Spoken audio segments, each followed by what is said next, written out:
دی فامیلی خانواده. Ich bin ein Mann. من یک مرد هستم. Ich heiße Ben. اسم من بن است. Das ist meine Familie. این خانواده من است.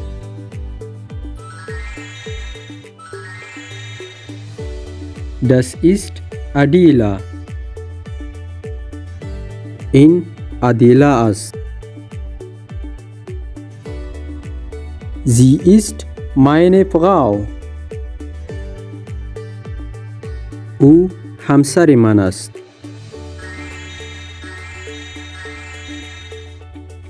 Das ist Ali. این علی است. Er ist mein Sohn. او پسر من است. Das ist Lucy. این لوسی است. Er ist mein Sohn. او پسر من است. Das ist Anja. این انیا است. Sie ist meine Tochter.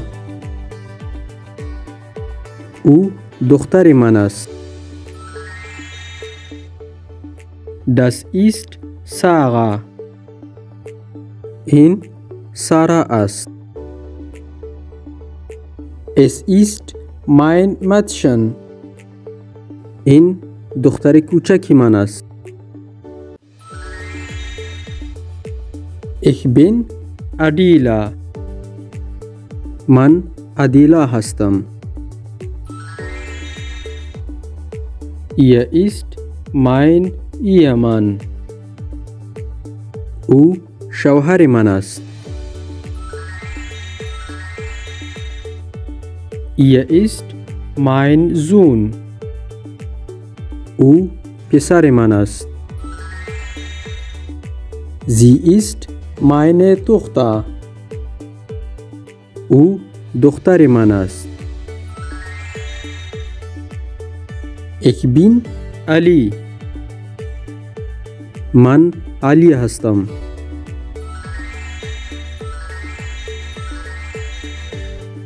Er ist mein Vater. او پدر من است. Sie ist meine Mutter. او مادر من است. Er ist mein Bruder. او برادر من است.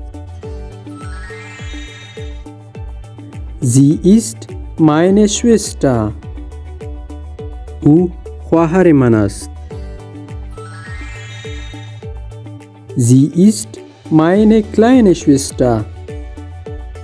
او خواهر کوچک من است. Ich bin Anja. من انیا هستم.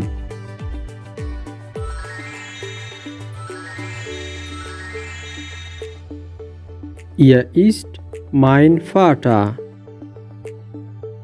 او پدر من است. Sie ist meine Mutter. او مادر من است. Er ist mein Bruder. او برادر من است.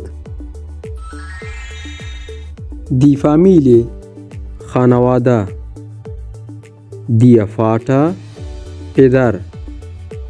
Die Mutter مادر. Der Sohn پسر. Der Bruder برادر. Die Tochter دختر. Die Schwester خواهر. له هپی لایف سره له ژونده خوند واخلئ.